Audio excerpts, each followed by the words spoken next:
OSHA has advised its audit staff that all inspections of hospitals and nursing home facilities, including those promoted by complaints, referrals, or severe injury reports, should all include a review of potential hazards involving musculoskeletal disorders related to patients handling bloodborne pathogens, workplace violence, tuberculosis, and slips, trips, and falls.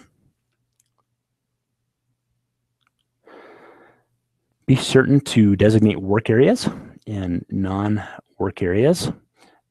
These should,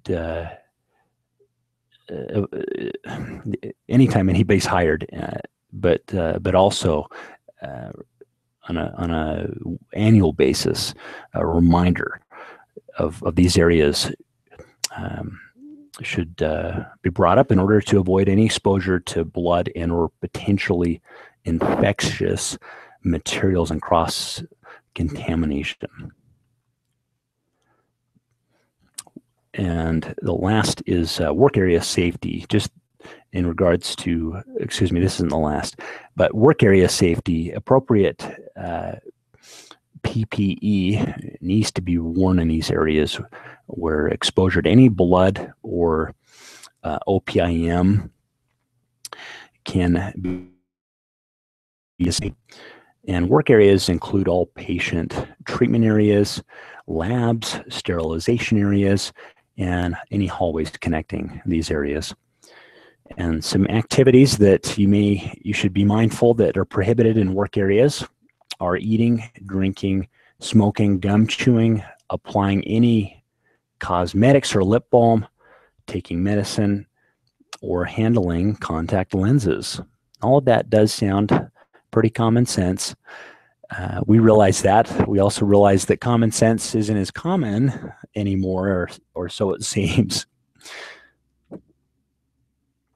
So non-work area safety. So these areas include staff lounges, kitchens, administrative and or clerical areas, your front office, of course, the reception or waiting room, and any other business-related offices or areas. All contaminated PPE, of course, should be removed before entering any non-working area. And there are no procedures performed in these areas that could result in contamination with blood or OPM. Now, if you train and explain your safety policies to staff and make it easy to comply with these, your culture will definitely improve. And you'll find yourself having to say less and less over time. So OSHA recently fined a New York medical practice almost $45,000 for inadequate worker safeguards. And that was against blood-borne pathogen hazards. The citations included the lack of a written exposure control program outlining the protective measures used to eliminate or minimize the worker's exposure to blood and other potentially infectious materials, the OPIM.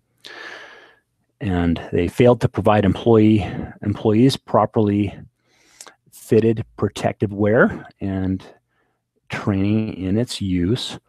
They also failed to offer hepatitis B vaccines to at-risk employees.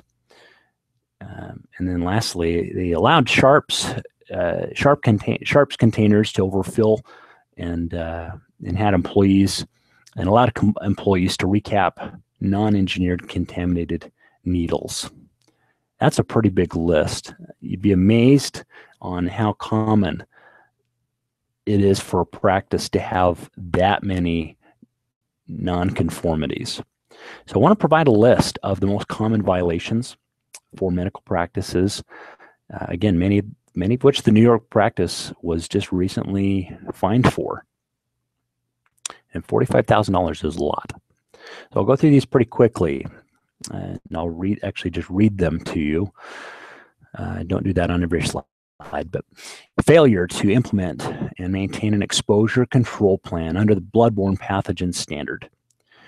2, failure to train bloodborne pathogen standard. 3 is the failure to ensure hand washing under the bloodborne pathogen standard. 4, poor housekeeping. 5, failure to implement and maintain a written hazard communication program. 6 is failure to make the Hep B vaccine available. 7, failure to prepare exposure determinations under the BPP standard. 8, failure to use proper PPE. And again, part of that's understanding how to use it, how to use that equipment, protective equipment. 9 is failure to provide post-exposure incident Hep B vaccinations. And 10, failure to train employees under the hazard communication standard. And number 10 is actually seems to be the most common that we hear about. So to avoid noncompliance, regularly do an internal audit of the practice for safety and health hazards, and employee training and periodic refresher training will be very essential for you.